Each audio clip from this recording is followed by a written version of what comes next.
আজকে আমি পড়ে শোনাচ্ছি প্রফুল্ল রায়ের লেখা মজার গল্প চোর যখন গোয়েন্দা হলো।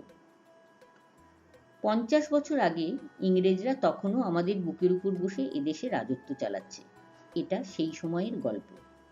কলকাতা থেকে 2-250 মাইল দূরে ঢাকা জেলার এক গ্রামে ছিল আমার মামা বাড়ি। গ্রামটার নাম বাজিতপুর। আমার ছেলেবেলার বেশ কটা বছর সেখানে কেটেছে।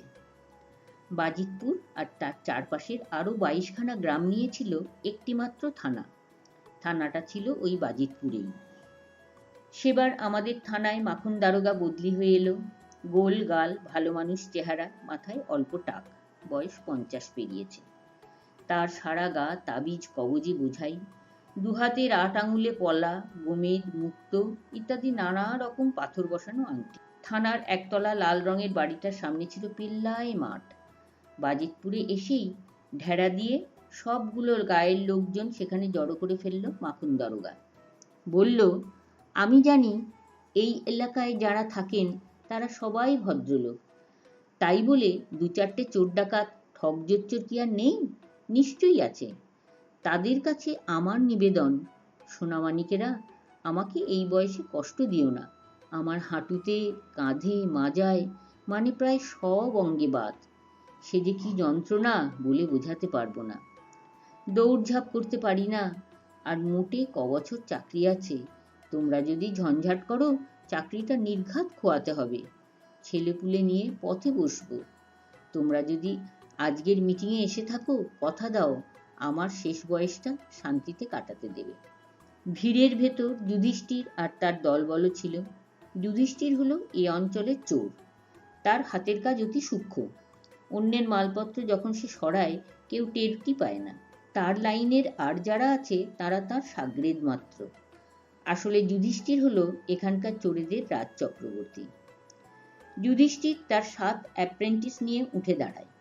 তার বয়স 40-42। বোতলের মতো লম্বা মুখ, ঢ্যাঙা, বেজায় কালো, চোখ দুটো গোলগাল, উঁচু কপাল, মাথার মাঝখানে দিয়ে সিটি, হারমোনিয়ামের রিডের মতো বড় বড় দাঁত, পরনে নীল পাজামা আর লাল ফুল শার্ট। হাত জোর করে মাথা হেলিয়ে হাসি হাসি মুখে যুধিষ্ঠির বলে, আমি কথা দিলাম স্যার, আপনার থানায় আজ থেকে অশান্তি বন্ধ। মাখন দারোগা বেশ অবাক হয়ে গিয়েছিল। বলে, তুমি কে? যুধিষ্ঠির তার নামটা জানিয়ে বলে, আমাকে এখানকার 23টা গায়ে সবাই চেনে। কি করো তুমি? এই গেরস্থের বাড়তি জিনিসপত্র তুলে আমার ঘরে নিয়ে যাই। তবে মাঝে মধ্যে একটু আধটু ভুলচুক হয়ে যায়। আধারে হয়তো 2-1খানা সোনার গয়নাই নিয়ে গেলাম, এই আর কি। জনতা সমস্বরে এই সময় চেঁচিয়ে ওঠে, যুধিষ্ঠির স্যার, নাম করা চোর। এতক্ষণে ব্যাপারটা যেন খানিক খানিক আঁচ করতে পারে মাখন দারোগা। হেসে হেসে যুধিষ্ঠিরকে বলে, ও তাই বলো, তা আমার জন্য চুরি ছেড়ে দিচ্ছ? আরো নিয়ে পড়ে মাটিতে প্রায় মিশে যেতে যেতে যুধিষ্ঠির বলে, তাই কখনো পারিস স্যার? ছেলেপুলে আছে, মা আছে, কষ্ট আছে, হাতের কাজ ছেড়ে দিলে খাবো কি? দুশ্চিন্তায় চুল খাড়া হয়ে যায় মাখন দারোগার। সে বলে, তাহলে তো আমার দিনের বিশ্রাম রাতের ঘুমটি গেল। এখানে এসে কি বিপদে পড়লাম রে বাবা। তাকে ভরসা দিয়ে যুধিষ্ঠির বলে, আহা হা হা, অত ঘাবড়ে যাচ্ছেন কেন স্যার? আপনাকে তো কথা দিয়েছি আপনার এলাকায় একটা ঘটিও চুরি হবে না। পিটপিট করে যুধিষ্ঠিরকে লক্ষ্য করতে করতে মাখন দারোগা বলে, তবে কি অন্যের এলাকায় গিয়ে? নাক মুখ মুচকে দোকানে হাত দিয়ে যুধিষ্ঠির বলে, ছি ছি ছি, পুলিশের দারোগার সামনে এ কথা কি মুখে আনতে পারি? আপনিও শুনবেন না স্যার। অন্যের এলাকায় কোথায় কি হচ্ছে তা নিয়ে আপনার মাথা ঘামিয়েই লাভটা কি? ঠিকই তো, যেখানে ঝামেলা হবে সেখানকার লোকজন বুঝবে, আমার তাতে কি? আপনি নিশ্চিন্ত থাকুন স্যার, আপনার কোনো অশান্তি হবে না। বাঁচালে, বলতে বলতে আবার উদ্বিগ্ন হয়ে পড়ে মাখন দারোগা। কিন্তু যুধিষ্ঠির জিজ্ঞেস করে, কি? চুরি চামারি না হয় তোমার বন্ধ রাখলে, কিন্তু ডাকাতি তো হতে পারে। আপনার বরাতটা খুব ভালো স্যার, আমাদের এই 23খানা গায়ে একটাও ডাকাত নেই। আমার কথা বিশ্বাস না হলে এই বাবু মশাইদের জিজ্ঞাসা করুন। বলে ভিড়ের দিকে আঙুল বাড়িয়ে দেয় যুধিষ্ঠির। জনতা জানিয়ে দেয় যুধিষ্ঠির যা বলছে তার একটা শব্দও মিথ্যে নয়। মাখন দারোগা বলে, তারপরেও একটা কথা থেকে যাচ্ছে। যুধিষ্ঠির জিজ্ঞেস করে, কি সেটা? তোমরা কেউ কিছু করলে না, কিন্তু বাইরে থেকে উটকো কেউ এসে তো ঝামেলা পাকাতে পারে। তা পারে। তখন একটু চিন্তা করে যুধিষ্ঠির বলে, আপনি যখন আমার উপর এত নির্ভর করেছেন, তখন আপনার দিকটা তো দেখতে হবে। কেউ অশান্তি করতে এলে আমার দলবল আর আমি তাকে ছাড়ব না। পাকা কথা তো? নিশ্চয়ই, মরদ কা বাত হাতি কা দাঁত। মাখন দারোগা বাজিতপুরে আসার পর 6 মাস কেটে গেল।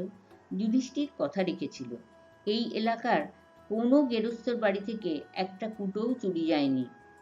মাখন দারোগা এবং তার কনস্টেবলরা পরমানন্দে দুপুরে আর রাত্রিরে ঘুমিয়ে ঘুমিয়ে কাটিয়ে দিল। কিন্তু একটানা শান্তি বলে কিছু নেই। ঠিক 6 মাস বাদে 1 সপ্তাহের ভেতর এর অঞ্চলে 4-4টে বাড়িতে ডাকাতি হয়ে গেল। ডাকাতরা 4 গেরস্থ বাড়ির 7 জনকে জখম করেছে। টাকা পয়সা, গয়নাগাটি, বাসনকোসন, জামা কাপড় সব লুটপাট করে নিয়ে গেছে।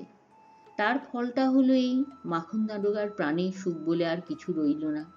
খুবই দিশেহারা হয়ে পড়ল সে। বাতের ব্যথাটা 10 গুণ বেড়ে উঠল। ডাকাতির মধ্যে এমন বিচ্ছিরি ঘটনা ঘটে যাবার পর কি করা উচিত যখন মাখন দারোগা ভাবছে, সেই সময় যুধিষ্ঠিরের কথা মনে পড়ে গেল। সে কথা দিয়েছিল এই এলাকায় কাউকে ঝঞ্ঝাট পাকাতে দেবে না। তক্ষুনি যুধিষ্ঠিরকে ডাকিয়ে এনে মাখন দারোগা করুণ সুরে বলে, ডাকাতগুলো কি বজ্জাত বল দেখি, মানুষকে এমন বিপদে কেউ ফেলে? আমি এবার গেলাম। যুধিষ্ঠির গলার স্বরে সহানুভূতি মাখিয়ে বলে, অত ভেঙে পড়বেন না স্যার। মাখন দারোগা বলে, ডাকাতি করলি, তা আমার এলাকায় কেন বাবা? অন্য জায়গায় কি এত বড় বাংলাদেশ আর ছিল না? জন্তু জানোয়ারের ডাক ডাকতে ডাকতে বেলা হেলে যায়। তখন তড়াক করে উঠে দাঁড়িয়ে হরেন বলে, আজ আর নয়, এবার আমাকে ফিরতে হবে। হাঁড়ি ভর্তি রসগোল্লা কিনে হাঁড়িটা হাতে ঝুলিয়ে বাজারের ভেতর চলে আসে সে। সেখান থেকে কেনে 1 পেল্লায় কাতলা মাছ। তারপর নদীর উল্টো দিকে হাঁটতে শুরু করে। যুধিষ্ঠির আর গনু জোকের মতো পেছনে লেগে থাকে। বাজারটা ছাড়ালে কাঁচা রাস্তার দুধারে উঁচু উঁচু গাছ। এর জন্য সুবিধাটাই হলো যুধিষ্ঠিরদের, গাছের আড়ালে আড়ালে থেকে হরেনের উপর নজর রাখতে পারল। হরেন বেশ ঝানু লোক, খানিকটা যায় আর পেছন ফিরে তাকায়। কেউ পিছু নিয়েছে বলে হয়তো তার সন্দেহ হয়েছে, কিন্তু যুধিষ্ঠিররা গাছের পেছনে থাকায় তাদের দেখতে পায় না। মাইলখানেক এভাবে চলার পর মরা নদীটা যেখানে ধনুকের মতো বেঁকে দক্ষিণে ঘুরে গেছে, সেখানে এসে চারপাশে ভালো করে দেখে নেয় হরেন। তারপর টুক করে শুকনো নদী পেরিয়ে ওপারের জঙ্গলের দিকে পা বাড়ায়। যুধিষ্ঠির আর গনু একটা ঝাঁকড়া বটগাছের পেছনে দাঁড়িয়ে হরেনকে লক্ষ্য করছিল। তারা বুঝতে পারছিল লোকজনকে ধোঁকা দেওয়ার জন্য বাজারের উল্টো দিকে নদী পেরোয় না হরেন, 1 মাইল দূরে এই নিরালা জায়গায় এসে পার হয়। হরেন জঙ্গলে ঢুকে গেলে যুধিষ্ঠির আর গনু দৌড়ে নদী পেরুল। চটপট তারাও জঙ্গলের ভেতর চলে আসে। এখানে প্রচুর ঝোপঝাড়, গাছপালাও খুব ঘন। তবে একটা অসুবিধা, নিচে যতদূর চোখ যায় আধ হাত পুরু শুকনো পাতা পড়ে আছে, পা ফেললেই মচ মচ আওয়াজ হয়। হরেন বেশি দূর যায়নি। ঝোপঝাড় আর বড় বড় গাছের পেছন থেকে তার উপর লক্ষ্য রাখতে রাখতে খুব সতর্কভাবে এগোয় যুধিষ্ঠির আর গনু। শুকনো পাতায় নিজের পায়ের শব্দ তো হচ্ছিলই, আরও 2 জোড়া পায়ের আওয়াজ কানে আসতে থমকে দাঁড়ায় হরেন। এধারে ওধারে তাকাতে থাকে। সে থামতেই যুধিষ্ঠিররা একটা বড় ঝোপের পেছনে দাঁড়িয়ে পড়ে। হরেন কাউকে দেখতে না পেয়ে বিড়বিড় করে, নিশ্চয়ই শেয়াল কি খরগোশ টরগোশ হবে, এই জঙ্গলে কে আর মরতে আসবে। তারপর বলে, না, গাল দুটো বড্ড কুটকুট করছে। বলতে বলতে একটানে দাড়িটা খুলে ফেলে, আর তখনই ডান গালের লাল জরুলটা বেরিয়ে পড়ে। ঝোপের আড়ালে দাঁড়িয়ে যুধিষ্ঠির গনুর দিকে তাকিয়ে চোখ টেপে, অর্থাৎ আসল লোক চিনতে তার ভুল হয়নি। হরেনের এক হাতে এখন রসগোল্লার হাঁড়ি আর দাড়ি, অন্য হাতে কাতলা মাছ। সে আবার চলতে শুরু করে, কাজেই যুধিষ্ঠিররাও তার সঙ্গে তাল মিলিয়ে হাঁটতে থাকে। অনেকক্ষণ পর হরেন যেখানে এসে থামে, গাছপালা কেটে বেশ খানিকটা জায়গা সাফ করে 15-20টা টিনের ঘর তোলা হয়েছে। 100 গজ দূরে একটা প্রকাণ্ড বটগাছের গুড়ির পেছন থেকে যুধিষ্ঠির আর গনু কালো কুচকুচে বিশাল চেহারার 20-22টা লোককে ওখানে দেখতে পায়। কজন বসে বসে গল্প করছে, কজন মালকোচা মেরে লাঠি খেলছে, কজন রামদা আর খাড়ায় শান দিচ্ছে। এদের ভেতর সবচেয়ে ভয়ঙ্কর, সবচেয়ে জোয়ান যে লোকটা, সে বসে আছে একটা খাটিয়ায়। তার গোঁফ দুদিকে 3বার পাক খেয়ে ঝুলে পড়েছে। কাঁধ পর্যন্ত কোঁকড়া কোঁকড়া বাবরি চুল, বুকটা কম করে 50 ইঞ্চি। মাখন দারোগার সরু গলার চিৎকার আর থামতেই চায় না। অনেক কষ্টে তাকে চুপ করিয়ে যুধিষ্ঠির বলে, ডাকাতদের ঘাঁটি খুঁজে বার করেছি স্যার। বার করেছ তো, ধরনি কেন? মাখন আবার হইচই জুড়ে দেয়। স্যার, চোর হয়ে ডাকাত ধরা কি সম্ভব? লোকে শুনলে বলবে কি? তাহলে উপায়? ওদের আপনাকেই ধরতে হবে। মাখন দারোগা আঁতকে ওঠে, বলে, জানো আমি কত দুর্বল লোক, ডেঙ্গুতে মরমর হয়ে গিয়েছিলাম, তার উপর গেঁটে বাত, বুক ধরফরানি, ডাকাত ধরতে গেলে আমি কি আর বাঁচব? যুধিষ্ঠির বলে, বাঁচবেন বাঁচবেন, একবার চেষ্টা করে দেখুন না। অনেক টানা হ্যাচড়ার পর শেষ পর্যন্ত রাজি হলো মাখন দারোগা। কিভাবে জগা ঘোষের দলটাকে ধরা হবে তার একটা ছক কষে দিল যুধিষ্ঠির।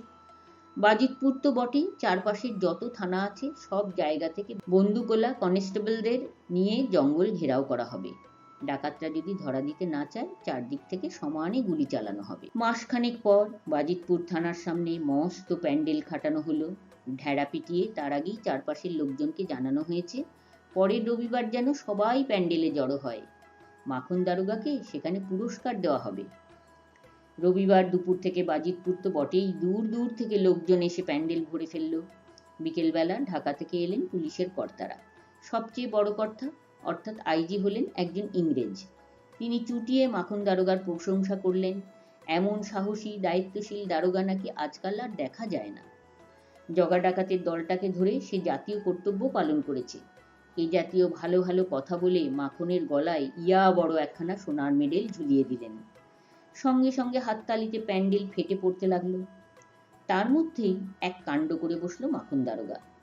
প্যান্ডেলের মাঝখানে ভিড়ের ভেতর সাকরেদদের নিয়ে বসেছিল যুধিষ্ঠির।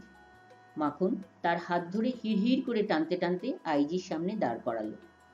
তারপর নিজের গলা থেকে মেডেলটা খুলে তার গলায় পরিয়ে দিল। হাততালি থামিয়ে দর্শকরা ফ্যাল ফ্যাল করে তাকিয়ে থাকে। পুলিশের কর্তারাও কম অবাক হননি। আইজি মাখন দারোগাকে জিজ্ঞেস করলেন, এটা কি হলো? মাখন সমস্ত ব্যাপারটা জানিয়ে বলে, স্যার, এবার বলুন মেডেলটা যুধিষ্ঠিরের পাওয়া উচিত কিনা? আইজি খুব খুশি হয়ে বলেন, নিশ্চয়ই নিশ্চয়ই, বলে আস্তে আস্তে হাততালি দিতে লাগলেন। তার সঙ্গে তাল মিলিয়ে প্যান্ডেলে নতুন করে যে হাততালি শুরু হলো তার সহজে থামল না। আজকের মতো আমার গল্প এখানেই শেষ হলো।